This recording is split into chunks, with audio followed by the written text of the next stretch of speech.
Bayangkan Anda memiliki kekuatan super, sebuah kekuatan yang membuat Anda kebal terhadap rasa sakit hati, kritik, bahkan suasana hati buruk orang lain.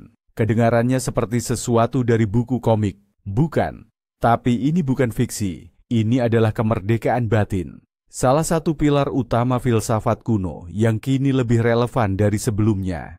Dalam video ini, kita akan membahas bagaimana membangun benteng yang tak tergoyahkan ini di dalam diri Anda. Dan Anda akan terkejut mengetahui bahwa alat-alat utamanya sudah ada pada diri Anda. Gagasan kemerdekaan batin ini telah disempurnakan oleh para filsuf Stoa kuno, seperti Kaisar filsuf Marcus Aurelius atau Epictetus, seorang mantan budak yang kemudian menjadi salah satu guru terbesar di zamannya. Mereka hidup di dunia yang penuh kekacauan, perang, dan ketidakpastian. Sangat mirip dengan dunia kita, bukan? Dan mereka menyadari satu hal sederhana namun brilian. Kita tidak bisa mengendalikan peristiwa di sekitar kita. Kita tidak bisa mengendalikan cuaca, perekonomian, atau apa yang orang lain pikirkan tentang kita. Tapi kita bisa sepenuhnya mengendalikan bagaimana kita bereaksi terhadap peristiwa-peristiwa itu. Disinilah letak seluruh rahasianya. Pertama-tama, mari kita luruskan dulu sebuah mitos besar. Ketika Anda mendengar frasa kemandirian batin, mungkin yang terbayang di benak adalah sosok yang dingin, tanpa emosi, seperti robot yang tidak terpengaruh oleh apapun.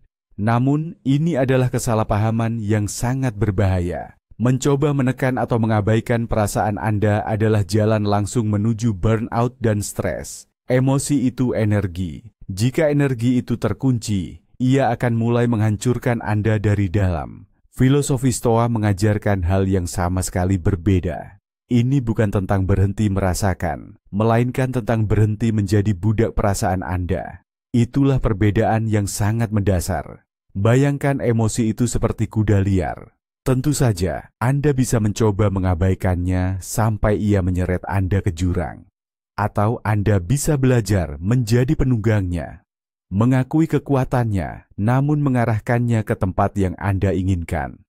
Apatis dan ketidakpedulian itu adalah ketika Anda sama sekali tidak punya kekuatan bahkan untuk mendekati kuda itu. Itu adalah kondisi kelelahan parah. Sedangkan kemandirian batin adalah ketika Anda dengan percaya diri memegang kendali. Anda merasakan marah, tapi tidak membiarkannya mengendalikan tindakan Anda. Anda merasa sakit hati, tapi memilih untuk tidak menderita karenanya berjam-jam. Jadi, tujuan kita bukanlah menekan, melainkan mengelola. Bukan menjadi mati rasa, melainkan menjadi penguasa dunia batin Anda. Baik, jadi apa intinya? Intinya ada pada gagasan yang oleh kaum Stoa disebut benteng batin. Ini adalah metafora yang sangat indah dan kuat. Bayangkan pikiran Anda sebagai benteng yang tak tertembus. Ia memiliki tembok tebal dan menara tinggi. Dan di luar sana ada seluruh dunia. Di sana bisa ada badai mengamuk, perang berkecamuk. Seseorang mungkin meneriakkan hinaan kepada Anda. Atau mencoba melemparkan lumpur ke dinding. Namun, mereka hanya bisa masuk dan membuat kekacauan di sana dalam satu-satunya kondisi. Jika Anda sendiri yang membukakan gerbang untuk mereka. Setiap kali Anda bereaksi dengan sakit hati terhadap kritik, Anda sedang membukakan gerbang lebar-lebar. Ketika Anda berjam-jam mengulang-ulang kalimat menyakitkan dalam pikiran, Anda tidak hanya membuka gerbang, tetapi juga memberikan tur kepada musuh di seluruh benteng Anda. Media sosial adalah contoh sempurna. Satu komentar negatif di bawah foto Anda bisa merusak suasana hati Anda sepanjang hari. Mengapa? Karena kita sendiri yang mengizinkan komentator anonim itu masuk ke dalam benteng kita, mendudukkannya di singgasana, dan mendengarkan dengan saksama semua yang dia katakan. Para Stoa, di sisi lain, menyarankan kita untuk menyadari bahwa peristiwa eksternal itu sendiri bersifat netral. Hinaan hanyalah kumpulan suara atau huruf. Namun, penilaian kita terhadap peristiwa itu, ini mengerikan. Bagaimana dia bisa begitu? Ini tidak adil. Itulah yang mengubahnya menjadi racun. Dan hanya kita yang memutuskan apakah akan menerima racun itu atau tidak. Namun, bagaimana kita bisa benar-benar membangun benteng ketenangan ini dalam kehidupan nyata? Bagaimana kita bisa belajar untuk tidak membuka pintu gerbang, apalagi saat tekanan datang begitu kuat?